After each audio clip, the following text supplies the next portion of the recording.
我反对。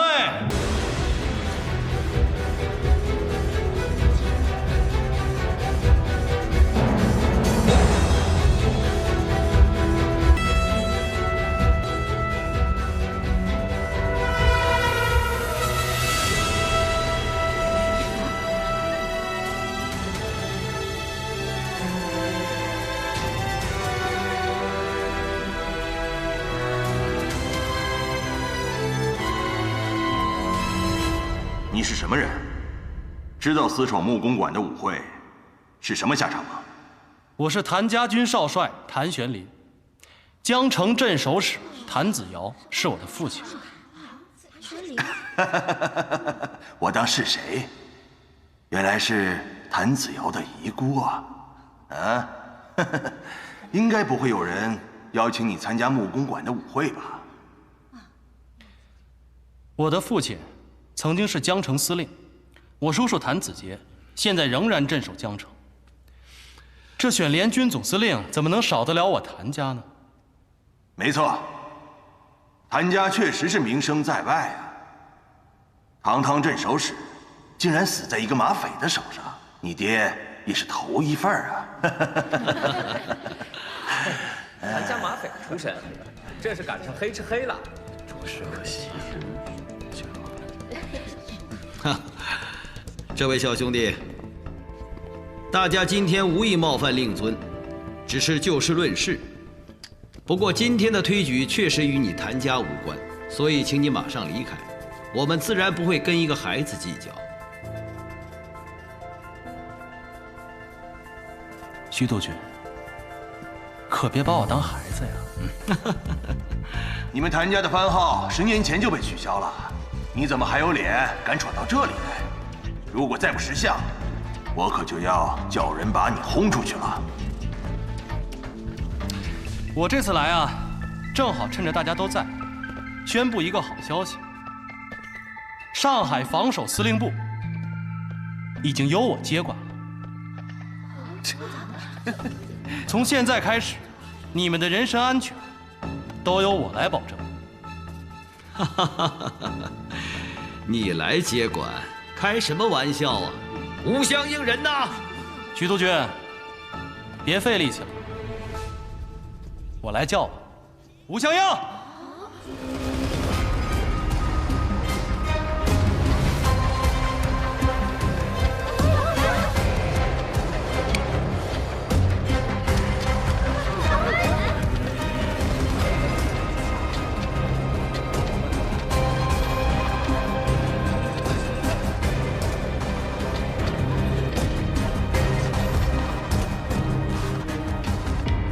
吴相应，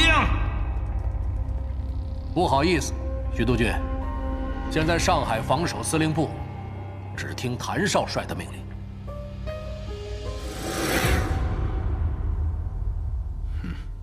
好啊，谭玄林，你竟然跟我玩阴的，你这是造反！这上海十里洋场本来就是能者居之，你徐伯钧可以，为什么我谭玄林就不行呢？小子，你还懂点礼义廉耻吗？啊！革命军来势汹汹，你居然在这调转枪口对着自己人！哟，裴督军，现在说我是自己人了，怎么样？被小兔崽子咬一口的滋味不好受吧？岂有此理！把他抓起来，我看谁敢！别动，别动，别动！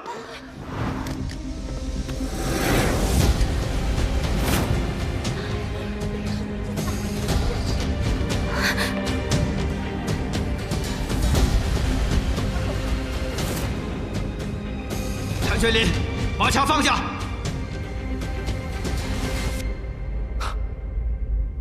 原来是徐督军的公子啊！你是想要我的命吗？我不想取你性命。上海是我徐家的地盘，你让其他宾客先走，不要连累他人。我们的事可以坐下来谈。谭玄林，你这是找死！徐督军，我看你还没搞清楚状况。这木公馆已经被我包围了，这铁路、公路、码头都由我的部队驻守。就算你们出了木公馆，也出不了上海呀。你给我出来！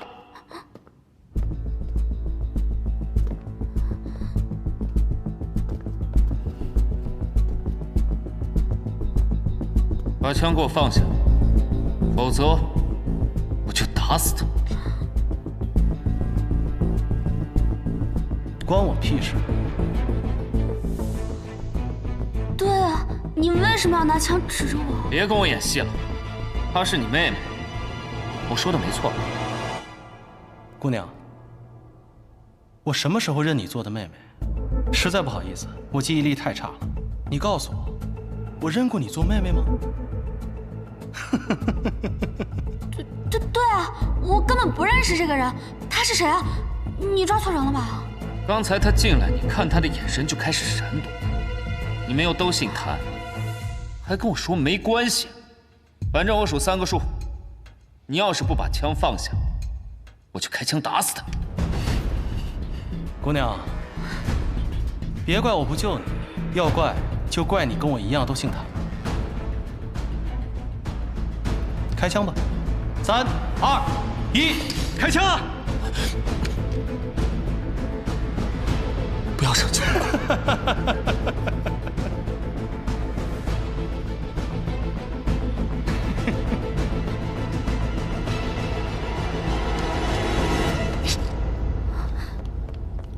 谭玄林，你到底想要怎么样？徐督军，只要你和裴督军联合向全国通电，承认我对上海的管制权，我立马放你们出城。你没有资格跟我谈条件，我就是不发通电，你能奈我何？在场每一位的性命都比我谭玄林的值钱，但是，如果我把上海向革命军敞开呢？你们这些高高在上的督军，还有镇守使们，不就被我一锅端了吗？哈哈哈哈哈！你要挟我？没有筹码，怎么谈条件？徐督军，要么你就安安稳稳地做你的联军总司令，把上海让给我，我帮你管着；要么我就向革命军投诚，让你们再上一次战场。怎么样？2选1，选吧。谭少帅，你不过是要上海的管制权，大可不必搞得这么难看。说来听听。谭少帅，其实我很同情你。谭家军10年前被取消了番号，你带着一支无家可归的军队到处流浪，想必吃了不少苦。不如现在让你加入我徐家麾下，我副帅可以保举你出任上海司令，如何？读书人就是巧言令色，但是我不吃这一套，还是刚才的选项2选1，其他的免谈。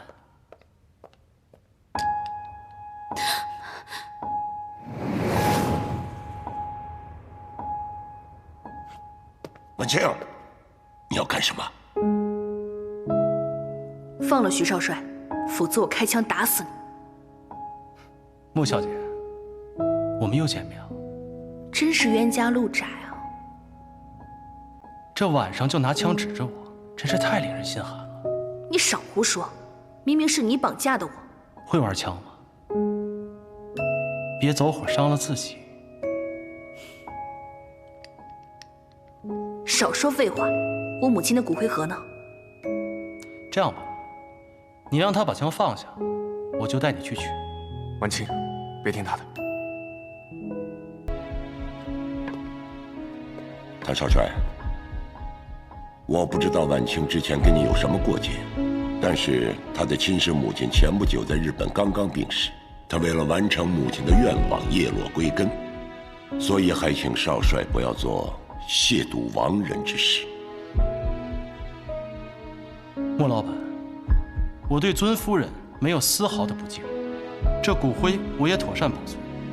只要徐督军一发通电，这骨灰我双手奉上。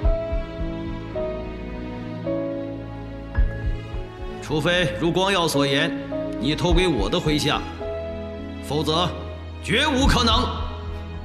通电全国，兹事体大，我也不是不给你们思考的时间，只不过，徐少帅，你得跟我走一趟。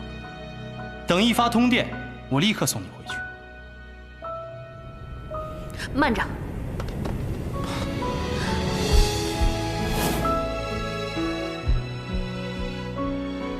放了他，我跟你走。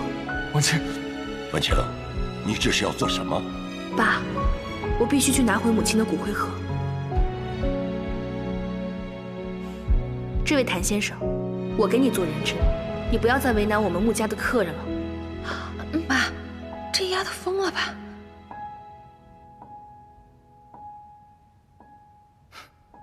好一对亡命鸳鸯，你倒是给我证明，你比他更合适。我是穆家的长女，你把我带走是一箭双雕，同时掐住了2家的喉咙，还有谁比我更合适的？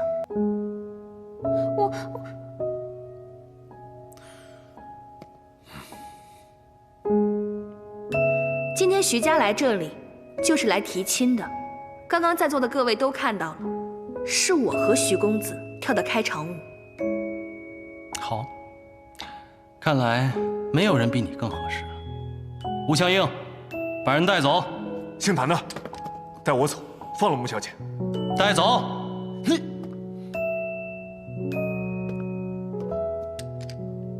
请吧，穆小姐。徐督军、裴督军，穆小姐的命就交给你们了。我希望明天一早能看到通电。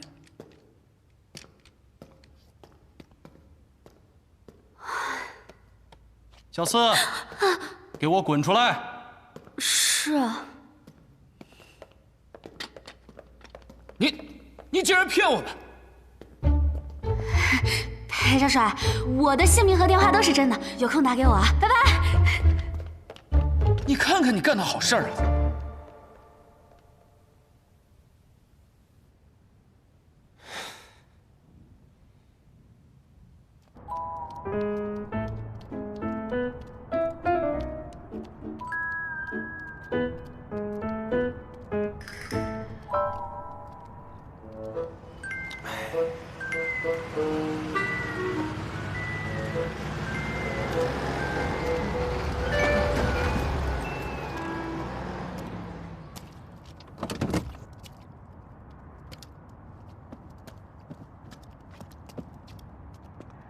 连个黄毛丫头都看不住，你丢不丢人呢？少帅，是我的过错。没说你是吧？你知道你今天差点坏了我的好事。哥，你别生气了。你看，今天你给我一个眼神，我立马明白你什么意思了。咱们俩配合的天衣无缝。谭四，这几天他不能出学校。是。哎，哥，不是，哎哥，哥。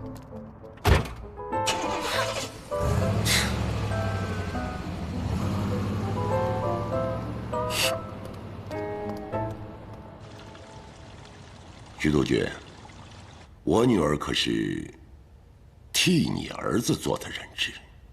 如果明天早上不发通电，你们不会在我这儿再拿到1分钱的军饷。穆公，你这话什么意思？你别忘了，你在上海滩生意做得这么大，如果没有徐督军给你撑腰，你如果没有枪杆子傍身，你就算是富得流油，在别人眼里也不过是一只肥羊罢了。那我就把话说明白。如果我的女儿有个3长2短，就算我是一只肥羊，你们也不可能在我身上再吃到1口肉。哎，别说了，事关他女儿的性命，穆公也是一时情急，现在不是争长论短的时候。父亲啊，我觉得我还是想去一趟。我想再去劝劝那个姓谭的，现在正是用兵之时，如果能将谭家军招入我们麾下，也是一个好方法。谭子尧死后，谭家军一直靠给各镇守使打仗为生。这种有奶便是娘的雇佣军收到我们麾下，也不会效忠于我。父亲可以不必担心。姓谭的，若是真有鱼死网破之心，自己通电全国，宣布占领上海便是。他既想得到父亲您的承认，就说明他并不想公然与督军府为敌，帮佐晚清。不过是想要个台阶下。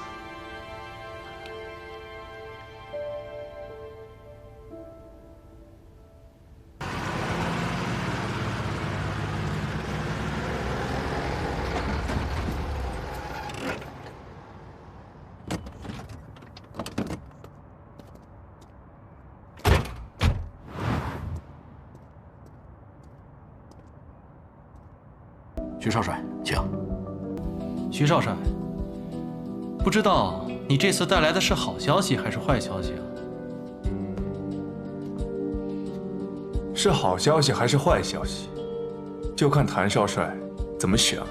哦，听你这话的意思是要跟我谈判了？我要和你单独谈谈。谈拢了，自然是好；谈不拢，你大可绑了我，去要挟我父帅。光耀哥，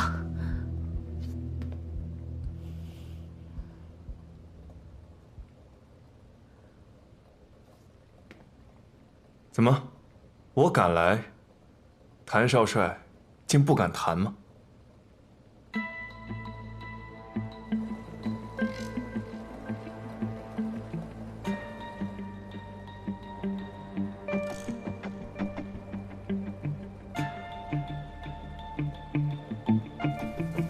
徐少帅，想谈什么，我洗耳恭听。谈你的前途，有点意思，说来听听。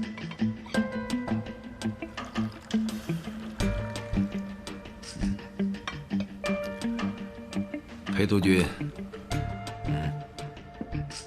来喝茶。哎呀，徐督军。光耀这孩子，如果不是为了救幕府的姑娘，也不必降低身份，亲自登门去和一个马匪的儿子说事儿。这话就不用说了。光耀是一个有良心的孩子，他没有忘记，是我们家晚清替他受的过。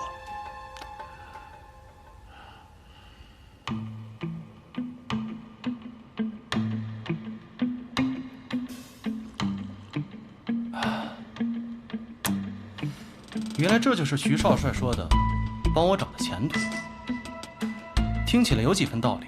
你若同意约法三章，交出兵权财权，并解散谭家军，这样，我父帅不仅发通电承认，而且会以徐家门生的名义，向陆军总部举荐你。等委任状一到，你就是名正言顺的上海司令。良禽择木而栖，此时入我督军府门下。不正是一个好机会吗？良禽择木而栖这句话说得特别好，我很认同。那我怎么才能确定，在你父亲眼里，我是那只良禽呢，还是肥鹅呀？你什么意思？徐少帅，我是怕呀。你说我要是凭借一意孤勇占领了这上海，那这在同意了约法三章之后，这兵权和财权全部交上去，那我这督军门生和这上海的司令，我才能做几天？你信不过我父帅？徐少帅，这话不对啊！你们非得逼着我把兵权交上去，不也是信不过我吗？你这样以下犯上，我父帅肯承认，还保举你出任上海司令，已经是宽宏大量。你想坐稳这个位子，交权是你唯一的出路。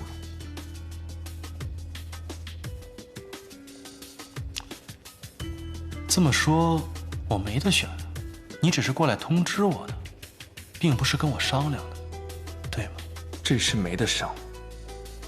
你若交权，我们让你当这个司令，你若不缴，这个司令能当几天，就全看你个人造化。等革命军退了，我督军府大军回师，到时候要你交的，就不是权，而是命。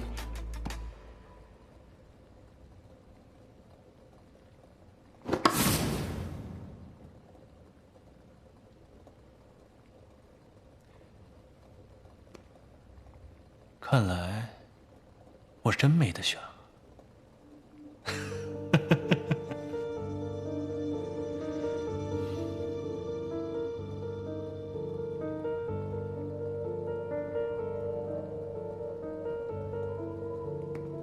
谭少帅，你带兵进上海的时候，就应该知道自己已经捅了一个大娄子了吧？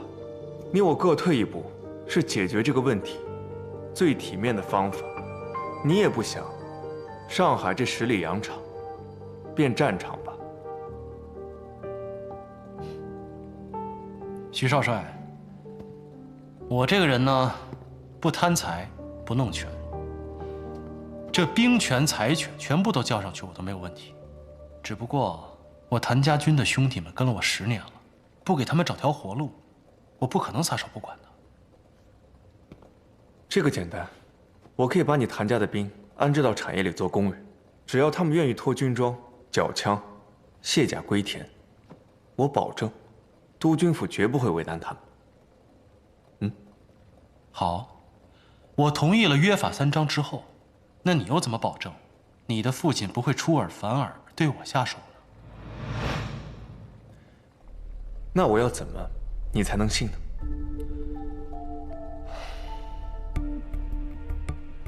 这样，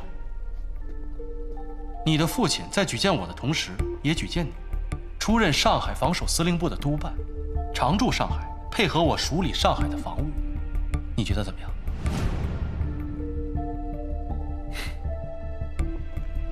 谭少帅，你是要我当你的人质吗？哎呀，许少帅，我拿你当兄弟。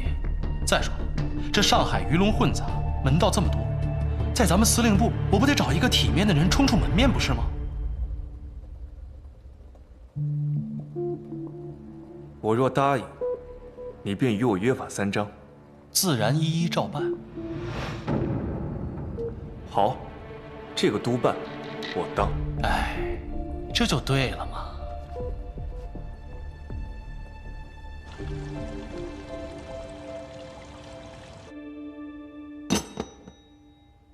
果然不出我的所料啊，他又加了个条件，让光耀留在上海做他的督办。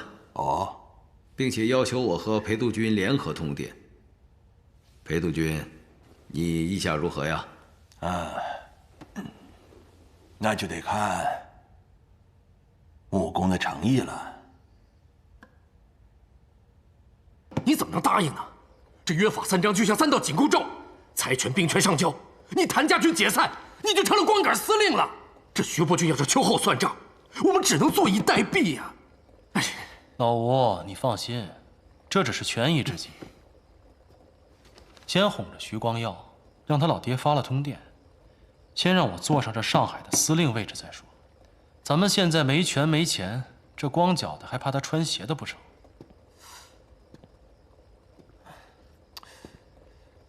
哎，这通电怎么还不来呀？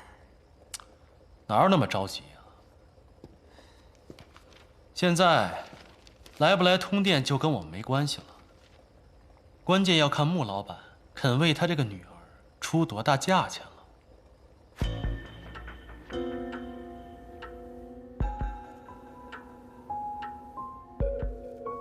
穆公，我们已经仁至义尽了，你好歹也退让一步吧。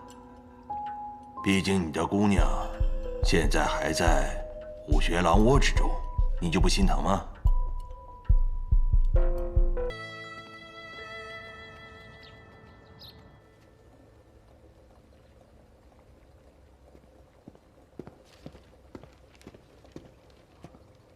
少帅，少帅，是不是通电来了？哦，果然不出你所料，各省督军啊接到了徐伯钧和裴勋的联合通电，任命你为上海城防司令。这些贺电啊，都是早上收到的。哦，对了，陆军总部的委任状。看来穆老板是下了血本了。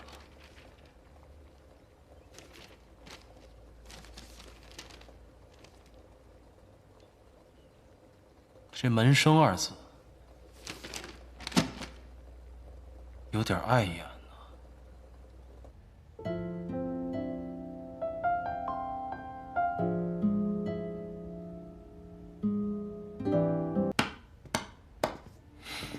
二位睡得如何呀？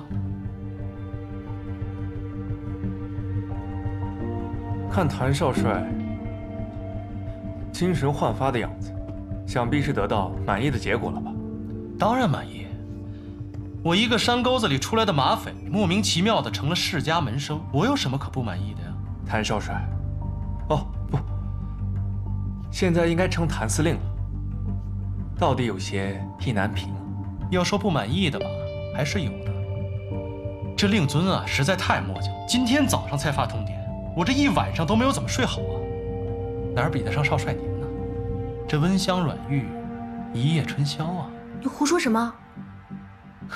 谭司令，你我以后还要在司令部共事，彼此还是放尊重一点吧。尊重，当然尊重。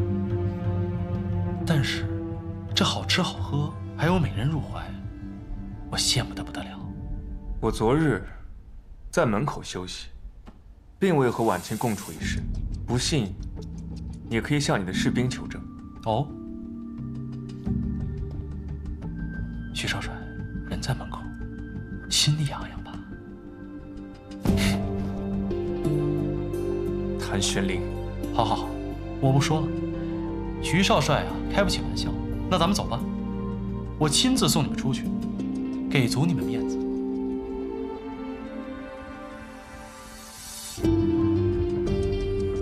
笑话，要你给我们什么面子？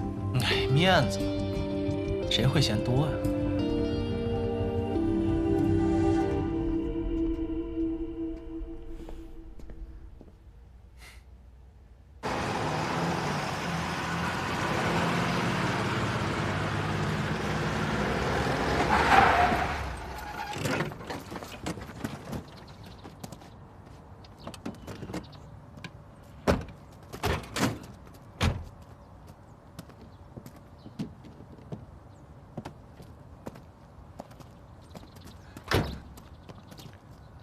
徐督军，感谢徐督军对我的信任与支持。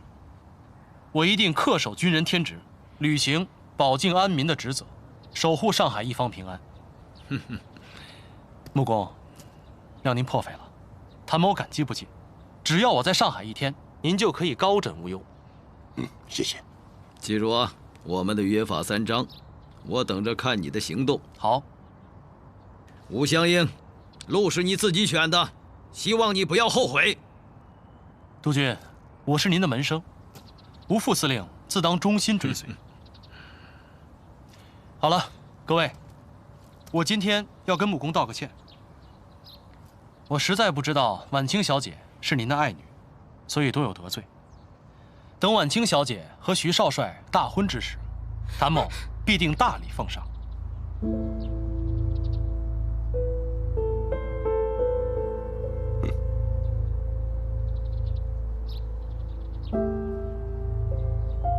好了，你们两家儿女亲家团圆难得，我就不多打扰了。不过徐少帅，这么一个如花似玉的姑娘，让你捷足先登了，好福气。哎，什么叫捷足先登？司令，你的箱子。婉清，你把话给我说清楚。婉婷小姐，不要太过分了。是谁太过分了？ 明明和你定亲的人应该是我，婉清，你说你为什么要和我抢光耀哥哥？副帅，我们就先进去了。走，请。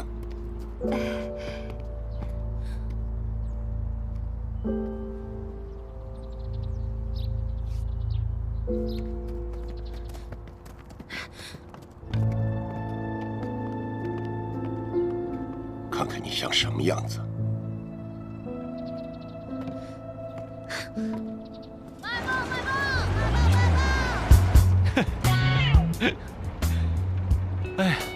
哎，老吴，你刚才看见没有？我说穆婉清和徐光耀婚事的时候，穆家那位小姐脸都气绿了。这穆婉婷啊，和徐光耀青梅竹马，之前传闻他们已经定了亲，现在半路杀出个穆婉清来，他脸色能好看得了？对呀，你不觉得这是一出好戏吗？二女争夫，哼，真是天助我也呀！这话我怎么听不懂啊？你听不明白就对了。哎，司令，刚才你为什么不把那个箱子拿回来？老吴，现在我要是把箱子拿回来，那到时候怎么让婉清小姐再登门造访？谭四，先送老吴回司令部，咱们两个出城去看看兄弟们。先让穆婉清那丫头好好享受享受团圆之喜。号外！徐国军通电全国，举荐门生谭玄林担任上海防守司令长官。25岁谭玄林成最年轻上海王。婉清哥，我要谢谢你啊！你有什么要求尽管提，我一定会答应你。谢谢伯父，昨晚的事情啊，您不必挂怀。我站出来也不光是为了光耀哥，更多的是为了拿回母亲的骨灰。而且我要是知道昨天那么危险，我就不敢站出来了。哈哈，婉清真是个诚实的孩子呀。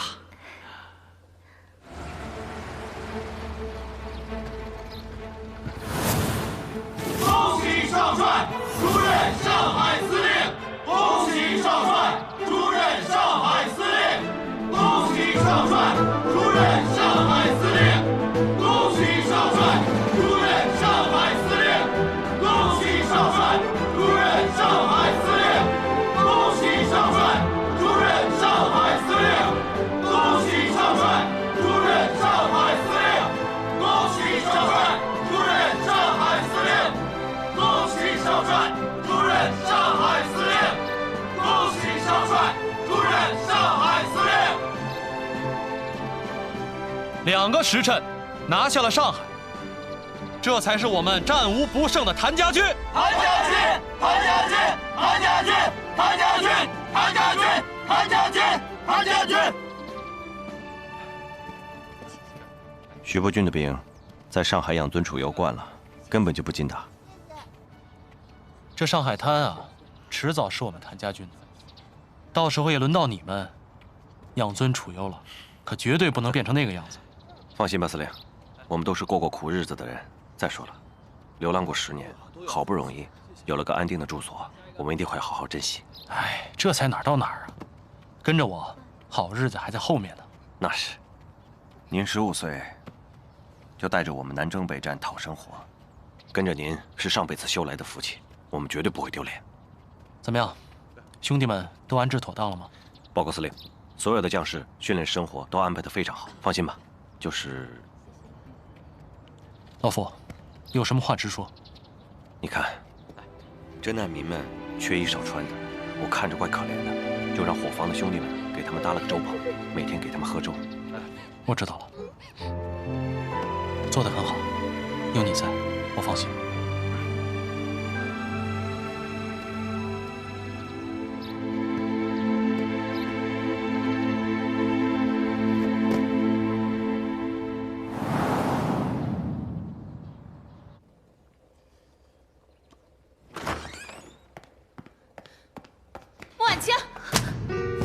贱人，你真把自己当姓穆的是吧？在舞会上你抢尽我风头，还说自己是光耀哥哥的未婚妻，你真不要脸啊你！我视光耀哥为长兄，因为事情突然，我才说我是他的未婚妻。这次算我唐突，我不和你计较。但要是再有下次，我必双倍奉还。我现在要祭拜我的母亲，请你出去。你算个什么东西啊！你让我出去？我妈是看你可怜，才给你一个房间住。你真把自己当穆家大小姐啊？我要是当不了穆家的大小姐，你一个丫鬟的私生女就可以吗？你，姐妹2个这是做什么呀？拉拉扯扯的。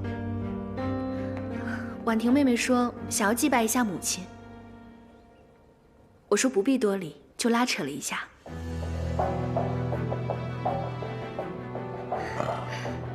婉婷真是长大了，懂事了。作为后辈，祭拜一下也是应该的。是呀，父亲说的是，婉婷妹妹，那就请吧。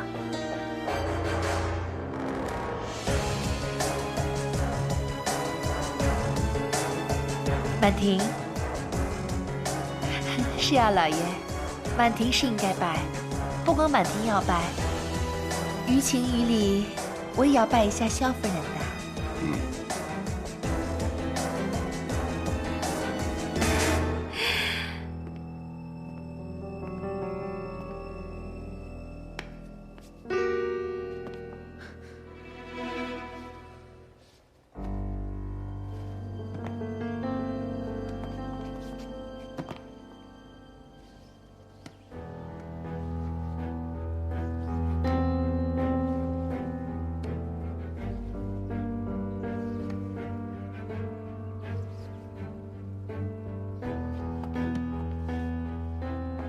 对吗？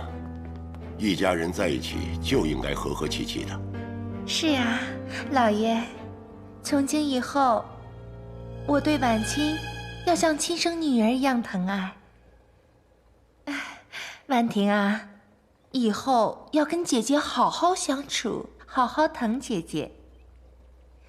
婉清啊，今天你也累了，早点休息吧。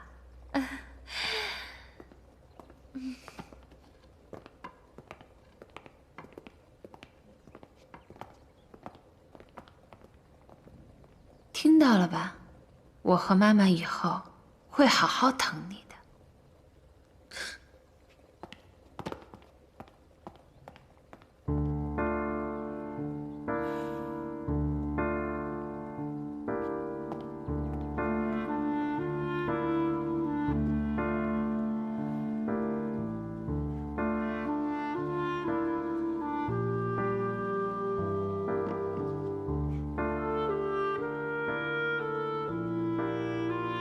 妈，您别生气，我今晚就去找爸爸，让他把你的陪嫁都给我。我一定听您的话，不和小人争斗，好生过日子。只是办丧礼、选墓地都还要一点时间，您就委屈在这儿再多待几天。我一定会找到哥哥的平安口，让他陪您下葬，让您早点和哥哥在那边团聚。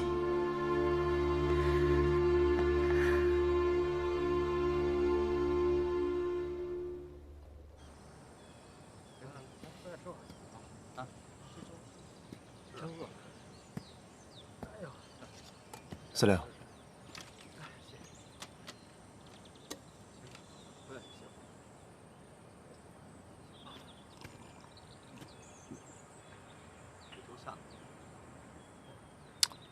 有屁快放！现在财权上交了，花钱又有督军府管着，那弟兄们的军饷怎么办呀？谭色，谭色，你跟了我这么久，我什么时候拖欠过大家的军饷啊？现在不只是弟兄们的军饷，咱们租的这个小院只付了定金，月底就要结清的。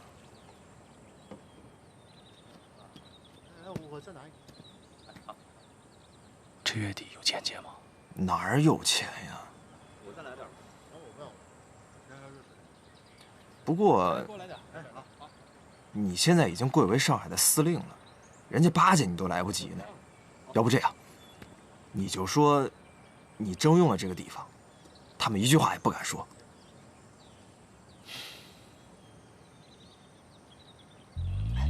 小兔崽！我说了，我当上海司令是让你作威作福的吗？那不是穷吗？说多少钱，直接说。那加在一起，怎么着也得4、5万大洋。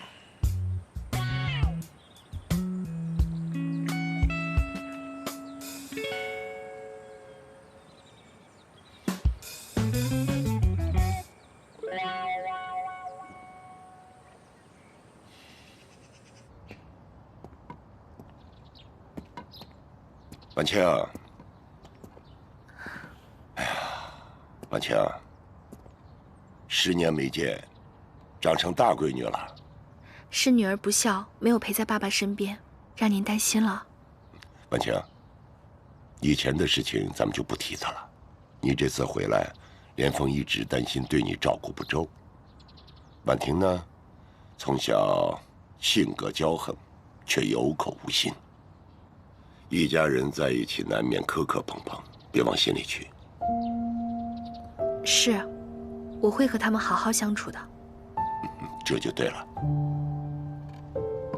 我们好不容易一家人团聚了，家和万事兴嘛。时间不早了，早点休息。有什么事情就和连峰说。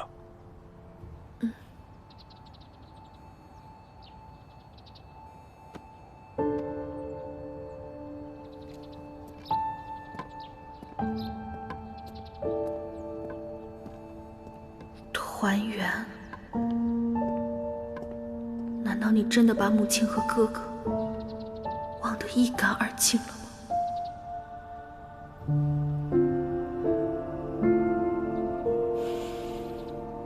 我这次回邺城会把跟吴相应关系密切的10级以上的军官全部备案，我要摸清楚吴相应这次反水，他们是否牵扯其中。父亲，我以为不可。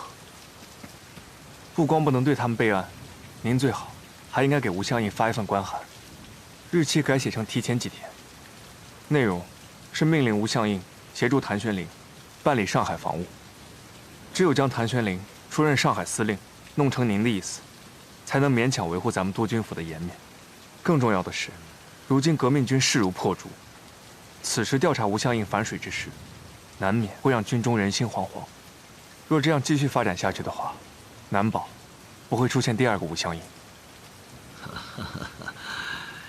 你小子啊，考虑问题越发周全了。不过，接下来你想怎么办？既然谭玄龄答应了咱们的约法3章，那我自然是盯着他执行下去。约法3章当然要盯着他执行，除此之外啊，还要盯他的错处，要抓住他一些把柄，以备不时之需。就这么把上海给了那个马匪崽子，我这心里始终是窝着火的。且看他们能蹦跶几天吧。是。虽说这次和穆家的联姻暂时搁置，但是呢，婉清回来了，你们俩也是从小长大的情分。现在南北2家都在拉拢穆家，你留在上海，多与穆家走动走动，帮我探探底。尤其是穆家的经营情况，现在暂时吃紧，仰仗穆家的地方还多着呢。是，儿子明白。我知道你向来办事稳妥，但是上海不比邺城，有什么事情随时向我汇报。儿子，切记，万事小心。是，父亲。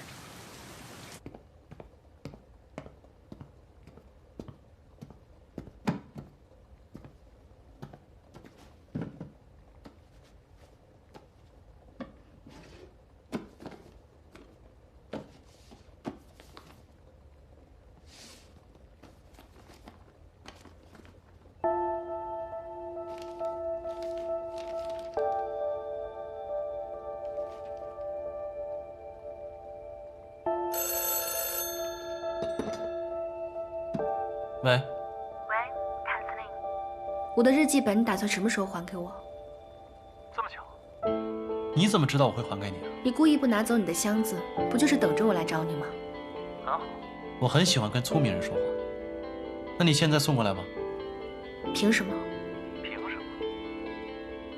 么？如果你现在不送过来的话，没准你的日记本就会出现在某个小报记者手上。沪上第一大亨的隐秘家事，我想很多人都会感兴趣吧。你还真是无赖。你最好现在送过来，过期不好。行，我现在就过来。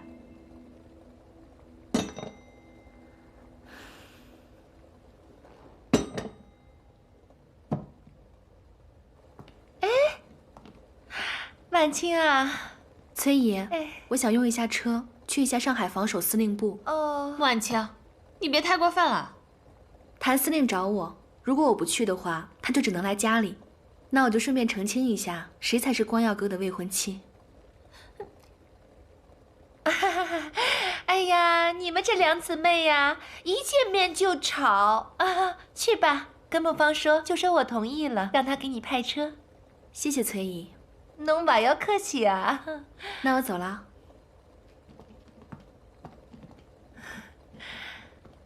妈，侬的话头永远比脑子快。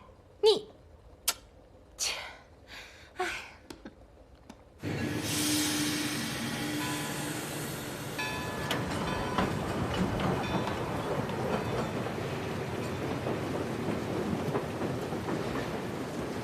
光耀，我俩都留下来陪你，够意思吧？少君是真心想留下来陪我，至于你嘛，肯定又是看上哪家姑娘了。主要是为了陪你，然后顺便看看姑娘。他看上那个女明星顾月霜了。你怎么光说我呀？那女学生都追上门来了，我还怀疑你老裴留在上海另有目的呢。反正我闲着也是闲着，光耀又不用我天天陪，我出去和姑娘们耍耍，也无伤大雅嘛。净干些无聊的事。那你说什么不无聊？和你这闷葫芦，大眼瞪小眼吗？哎，你一天不数落我，是不是会死啊？会不会死啊？好了好了好了，你们啊，从读书的时候就天天吵，吵来吵去还不是腻在一起？要我说，你还是少费点力气吧。哎，对了，光耀，刚才徐伯父叫你过去半天，都跟你说了些什么呀？正是你不懂。又小瞧人！我告诉你啊，我是懒得费尽心思跟你们动脑子。要是我的脑子动起来，你俩都不是我的对手。那，你说说看。徐伯父是想让你抓姓谭那小子的把柄吧？我说啊，你还是把心思放在女生身上吧，这种事你就少掺和了。我知道了，你呀，就是被姓谭那小子给扣下了。为了顾全大局，是身不由己。要是谁问我，我都这么说。哎，等等我！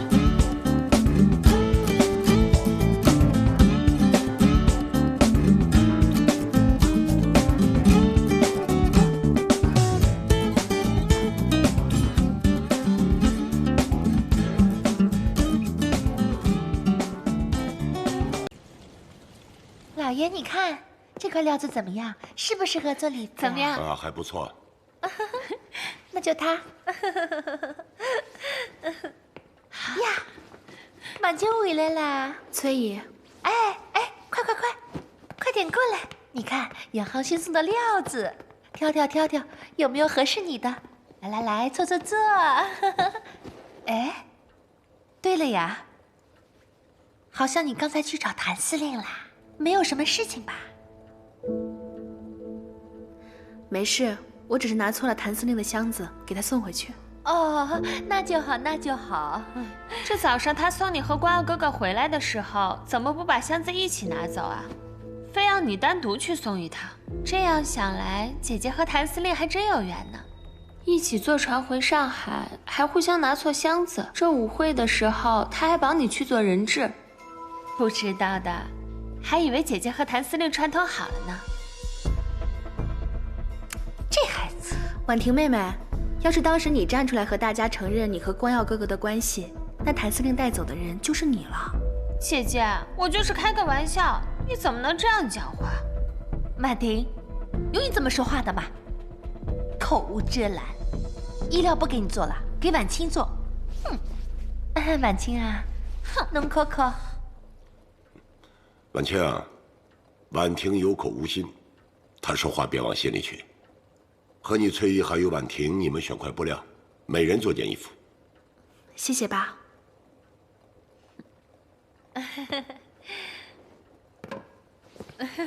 真好看。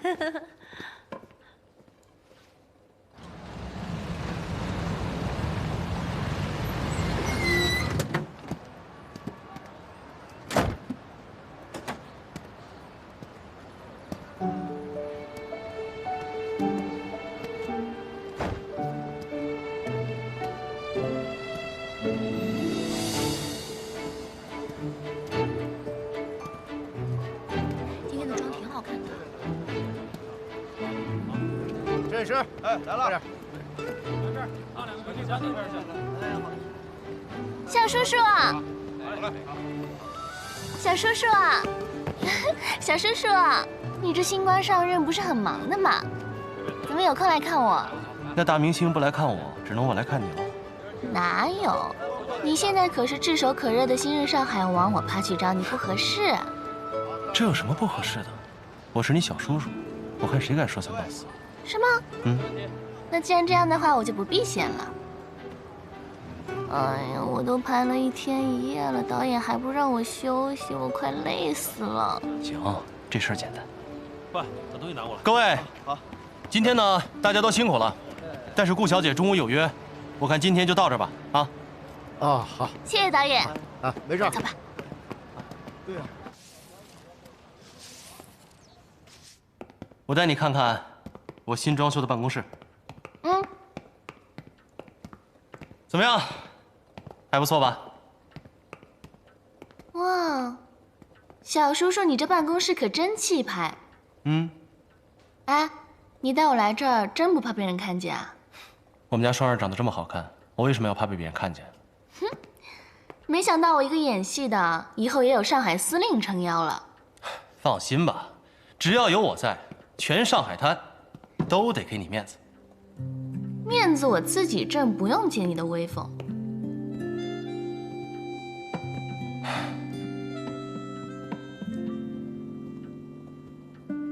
真没想到啊！当年在战场上我捡回来的小丫头，现在变成大明星了。当年你也才15岁，没比我大多少。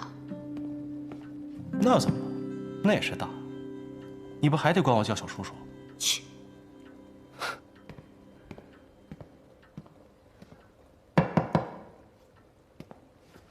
关耀兄，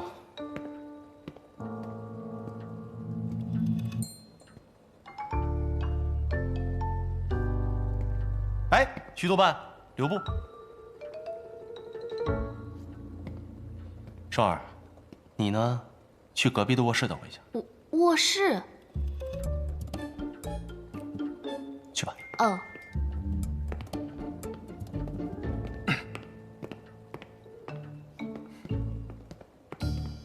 徐督办，来，快请坐，快请坐。徐督办，徐督军已经上火车了吧？这徐督军还在生我的气吗？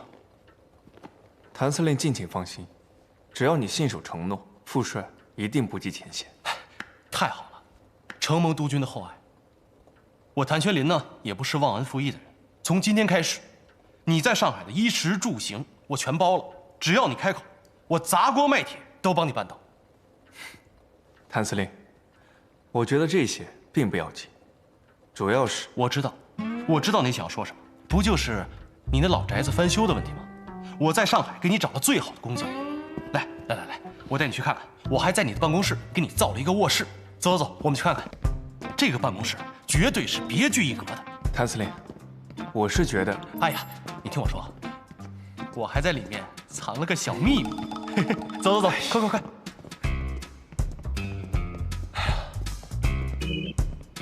这里就是了，你看看啊，这里呢就是你的办公室，这些是香港买的，都是上等货。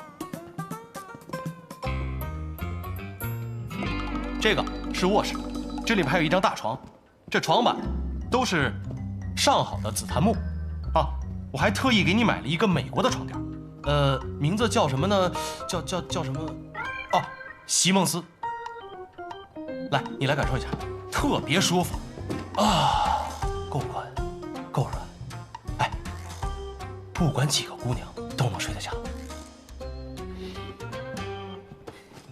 谭司令，这里是办公的地方。哎呀，你说我这脑子，没错，必须要谨慎。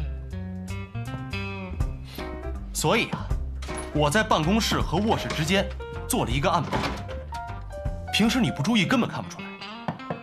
隔音特别好。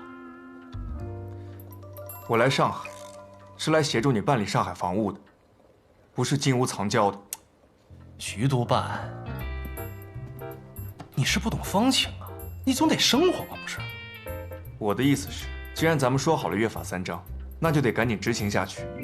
用兵用钱流程规则我来定，至于谭家军的解散安置，恐怕还得谭司令你自己处理。生活上我没那么讲究，给我一张行军床就行。行军床？哦，好，行军床好啊。徐督办，很懂情趣啊，我马上办啊。谭四、双二，走了走了，给徐督办买床去。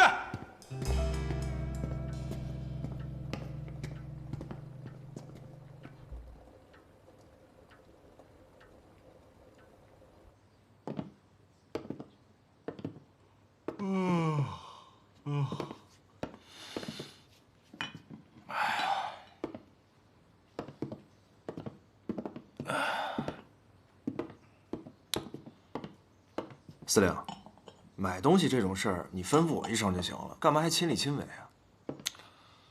你不懂，我是不想跟徐光耀面对面的待着。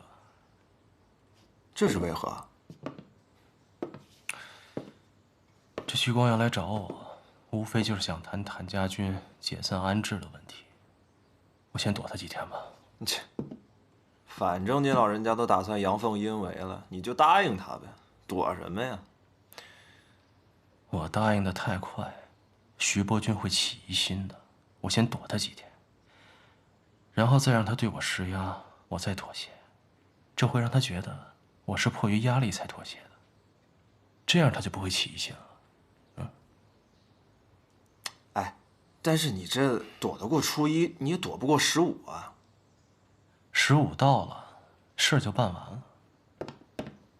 小叔叔，这张床不错。行，就他吧。好。哎呀，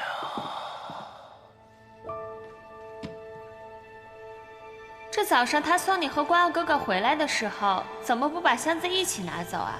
非要你单独去送一趟。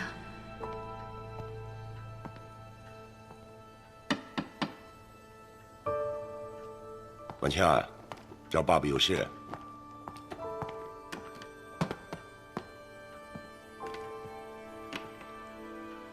爸爸，我想来想去，觉得还是应该跟您说实话。好，说吧。这谭司令的箱子，确实是他故意让我去送的。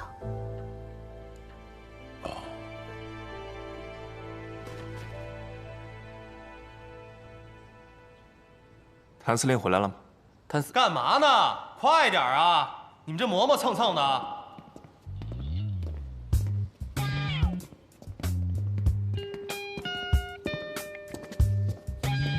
快点啊！走快点，走快点！来，看着点啊，正好墙角。这是给徐督办准备的行军床。徐督办，动作麻利点儿，都快点儿！谭司令如此关照，光耀真是受宠若惊啊！哎，那是当然了，你是督军府的贵人。跟我们这些带兵打仗的粗人可不太一样。再说了，徐督军有恩于我，你的一切要求，我都会答应。谭司令，我对你没有什么要求，我只希望我们能够一起把你的士兵安置的事处理好。哎，当然了，走，咱们进去说啊。谭四，把床摆好啊，摆那个位置。好的。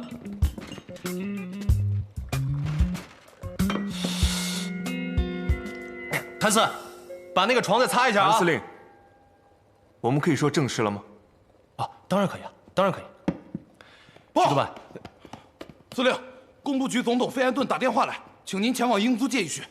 你没看见我在跟徐督办谈事吗？有没有规矩啊？滚！是。徐少帅，实在不好意思啊，太不懂规矩了，让您见笑了。哎呀，这破事也太多了。再说这英国人，我们也不好得罪。哎，要不这样。我去点个卯，最多1个钟头，我保证回来跟您谈士兵安置的事儿，啊，等我啊。谭四，走了，快！